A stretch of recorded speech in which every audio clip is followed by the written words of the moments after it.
साथ संगत जी प्यार से कहिए धन निरंकार जी। साथ संगत जी, मैं माता जी से अरदास करूँगा कि आपके जीवन में खुशियाँ ही खुशियाँ रहे। और मैं एक सुंदर विचार कर रहा हूँ, अच्छा लगे तो सब्सक्राइब कर दीजिए। साथ संगत जी, जो भी मैं चर्चा करूँ वो आप तक वीडियो पहुँचे, और माता जी का चर्चा है, सब्सक्राइब ज़रूर कर दीजिएगा। साथ संगत जी, एक मैं सुंदर विचार कह रहा हूँ।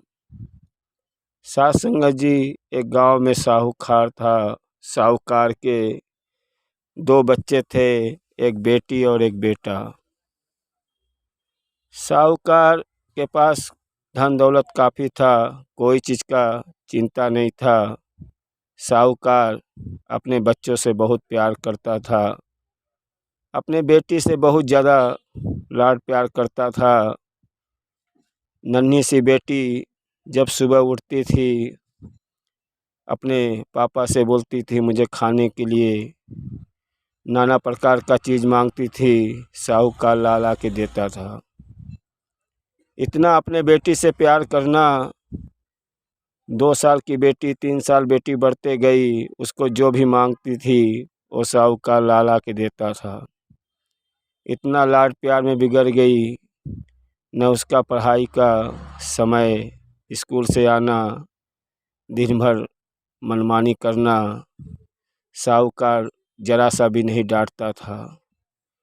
साथ संगत जी, उसकी पत्नी ने साहूकार को बहुत समझाया, बेटी को इतना प्यार मत करो, उसको किसी के घर पे जाना है और इतना ज़्यादा दुलार कर रहे हो, कहीं ऐसा ना हो कि हम लोग को पछताना पड़े। साहूकार अपने बीवी को डांट दिया, बोला आप नहीं समझोगी, मेरी लाडली बिटिया है।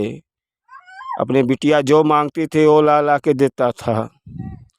बेटिया बड़ी होते गई, बेटी इतना बिगड़ गई, सुबह 9 बजे उठना, सीधा स्कूल जाना, आने के बाद पापा मुझे ये चाहिए, पापा मुझे वो चाहिए। इतना साहूकार से जो दिल में आता था वो मांगने लगी। पापा मुझे चलाने के लिए गाड़ी चाहिए। साहूकार सब कुछ ला ला के देते जाता था। साहूकार इतना ज़्यादा कोई भी चीज़ बिटिया का इच्छा पूरा करने के लिए पीछे नहीं हटा, जो भी बिटिया मांगते गई सब देते गया। अब बेटी सयान हो गई, बेटी शादी करने लायक हो गई, लेकिन बेटी का रहन सहन इतना बिगड़ गया है, घर में एक चम्मच तक नहीं मांज साफ करना, हाथ से खाना नहीं लेना, सब माँ करके देती थी। अब बेटी सयान हो गई, अब साहूकार को चिंता लगने लगा कि बेटी का शादी करने के लिए रिश्ता देखना पड़ेगा। अब साहूकार ने रिश्ता ढूंढा, एक अच्छा घर परिवार, अच्छा घर में बेटी का शादी कर दिया। बेटी जब शादी करके गई, जाने के बाद उसका रहन सहन वही था, 10 बजे उठना और उसके पास में चाय चाहिए, बिस्किट चाहिए, सब कुछ उसके पास में चाहिए। सास संगत जी, सास ससुर ननद सब परेशान हो गए। इसका सोने का उठने का समय वही 9 बजे, और उठने के बाद वही चाय बिस्किट चिल्लम चाली करना, सब एकदम परेशान हो गए। अब इतना परेशान हो गए, अब सास ससुर को कुछ समझ में नहीं आ रहा है कि ये बहू कैसी मिल गई है जो इतना परेशान कर रही है, रोज़ चिल्लम चाली करना। अब सास ससुर अपना उसको खाना पीना देना सब बंद कर दिए। अब उसका इंतज़ार करते थे कि जब वो उठेगी तभी चाय पानी बनाएगी, तभी सब पिएंगे। अब बेटियाँ, साहूकार की बेटी जब 10-9 बजे उठती थी तो उसके पास न चाय रहता था न नाश्ता रहता था। अब वो क्रोध में चिल्लाना, बर्तन पटकना शुरू कर दी, मेरे पास चाय लाओ, बिस्कुट लाओ। सास ससुर ननद सब देख देख के तंग आ गए, ऐसी बहू नसीब में मिली है कि हम लोग का जीवन व्यर्थ हो गया है। लेकिन सास ससुर बैठे रहते थे, जब बनाएगी खाना तभी खाएंगे, चाहे 1 बज जाए चाहे 2 बज जाए। अब कभी वो एक चम्मच तक नहीं माजी हुई है। वो बेटिया 15 दिन में एकदम तंग हो गई और अपने साहूकार पापा को फ़ोन कर दिया। पापा फ़ोन किया, बोला पापा मुझे यहाँ से ले चलो, ये सास ससुर सब मुझे खाना पीना भी बराबर नहीं दे रहे हैं और मेरे से लड़ाई कर रहे हैं। साहूकार पूछा क्या बात है बेटी? बोला पापा अभी अभी गाड़ी लेके आओ, मुझे यहाँ से ले चलो। अब साहूकार आया ससुराल में बेटी के, जब दरवाजे पे खड़ा हुआ तो उसके माँ बाप एक गिलास पानी तक भी नहीं पूछ रहे हैं। सब सास ससुर बैठे हुए हैं और साहूकार दरवाजे पे खड़ा है। साहूकार लज्जा हो रहा है, शर्मिंदा हो रहा है, अंदर अंदर आंसुओं से रो रहा है कि मैं बेटी के ससुराल आया हूँ, मुझे एक गिलास पानी कोई पीने को नहीं दे रहा है। पिता के अंदर दर्द भरी पिता इतना अंदर से रो रहा है, उसका कलेजा नहीं फट रहा है, लेकिन क्या करे, मजबूर है। बेटिया को इतना लाड प्यार कर दिया है, अब उसका भोगदंड कौन भोगेगा। सास संगत जी अंदर गया साहूकार और जाके अपने बेटी से मिला, बेटी से पूरी बात पूछा और बेटी बोली पिताजी मुझे यहाँ से ले चलो, ये सास ससुर कोई भी सब नालायक है। अब उसके पिता ने पूछा क्या बात है बेटी, सास ससुर कैसा है? बोले सब बेकार हैं। ननद कैसी है? ननद भी बेकार है। पति कैसा है? पति एकदम दुष्ट है, नाम मत लो, मुझे यहाँ से इसी वक्त ले चलो। अब पिताजी बेटी को गाड़ी में बैठाए और लेके चल दिए। जब चलने लगे तो रास्ते में पूछे बेटी पड़ोसी कैसे हैं? बोला पड़ोसी सब बेकार है पिताजी, यहाँ जैसा शादी कर दिए हो सब मेरा बात नहीं सुनते हैं, न यहाँ खाने पीने के समय पे खाना दे रहे हैं, दिन भर लड़ते रहते हैं। अब पिता घर पे बेटी को लाया, लाने के बाद 1 महीना बीत गया, 2 महीना बीत गया। कहते हैं बेटियां मैके में 2 महीना रह जाए, अड़ोसी पड़ोसी सब ताना मारने लगते हैं, क्या बात है सास ससुर पति छोड़ दिया है क्या? सास ससुर नहीं मानते हैं क्या? इसका रहन सहन नहीं सही है, क्यों 2 महीने से पिता के पास बैठी हुई है? क्योंकि आप मैके में बेटिया को ज़्यादा दिन रह जाए तो पूरे अड़ोसी पड़ोसी पूरा हंगामा कर देते हैं। अब साहूकार के साथ वैसे ही होने लगा। 2-3 महीना बीतने के बाद अड़ोसी पड़ोसी सब पूछ रहे हैं साहूकार से क्या बात है, बेटी से कोई झगड़ा हो गया है सास ससुर से जो मैके में है? क्या बात है, पति नहीं मानता है। साहूकार और उसकी पत्नी दोनों लज्जा हो जाते थे, शर्मिंदा हो जाते थे। क्या करूं, कुछ समझ में नहीं आ रहा है। साहूकार का दिमाग नहीं काम कर रहा है, मैं करूं तो क्या करूं। घर में बेटी बैठी हुई है और बेटा का भी शादी हो गया है, घर में भाभी भी है, वो भी क्या समझेगी। ज़्यादा दिन बेटियां घर में रह जाए तो भाभी से भी झगड़ा होने लगता था। वही हाल हुआ, भाभी से भी मनमुटाव उसका शुरू हो गया। सास संगत जी पिता को रात भर नींद नहीं आता था, साहूकार रात रात भर जागता था टेंशन में, मैं करूं तो करूं क्या करूं, कोई रास्ता नहीं निकल रहा था। साहूकार एक दिन सुबह उठा, बहुत सोचा समझा कि एक ही रास्ता है, बेटी सुधर गई तो ठीक है, नहीं कोई रास्ता नहीं है। उठने के बाद अपने मन में विचार किया, अब बेटी का सुधारने का एक ही उपाय है। गया अपने बेटी के कमरे में और बेटी से बोलने लगा, बेटी यहाँ आओ। बेटी पास में आई, बोली क्या बात है पापा? बोले बेटी तू ससुराल जाएगी? बेटी बोलती हाँ पापा ससुराल तो जाऊंगी, जब सास ससुर सब मुझे अच्छे से खिलाएंगे पिलाएंगे तो मैं ज़रूर जाऊंगा। कहीं बेटी यहाँ पे भी है, यहाँ पे भी देख रहे भाभी है, अड़ोसी पड़ोसी क्या समझ रहे हैं, मैं तेरे सास ससुर को सही रास्ते पे ला दूंगा, तब तू अच्छे से वहाँ पे रह पाएगी और अच्छे से रहेगी, तू जाएगी? बेटी बोली हाँ पिताजी, जब सास ससुर सब अच्छे हो जाएंगे, मुझे लाड प्यार करेंगे तो मैं क्यों नहीं जाऊंगा। पिता ने बोला बेटी मैं गया था एक साधु के पास, साधु से मैं अपने बेटी के सुख के लिए ससुराल में सास ससुर पति अच्छे से सेवा करे, ननद भी अच्छे से सेवा करे, मैंने साधु को पूरी बात बताई और साधु ने 2 मंत्र दिया है, तो वो मंत्र कर सकती है?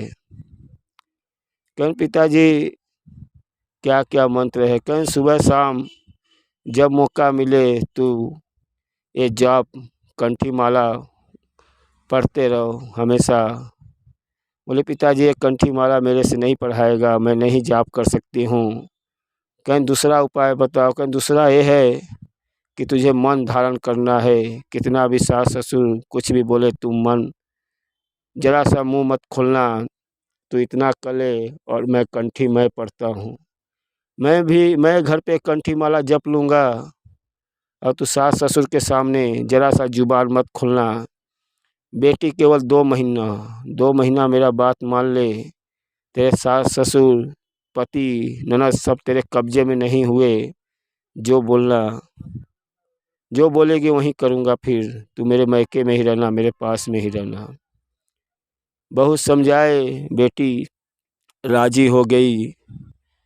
पिता साहूकार ले गया ससुराल में, वहाँ जाने के बाद सास ससुर बोले ये अपनी बेटी को यहाँ से ले जाओ, दुष्ट बेटी यहाँ क्यों लाए, कौन बोला आपको लाने के लिए? साहूकार रोते हुए बोला भगत एक बार मेरे बेटी को रख लो, ये दोबारा गलती करेगी तो मैं हमेशा के लिए लेके चला जाऊंगा। अब साहूकार रोने लगा, सास ससुर एक बार और मौका दिए।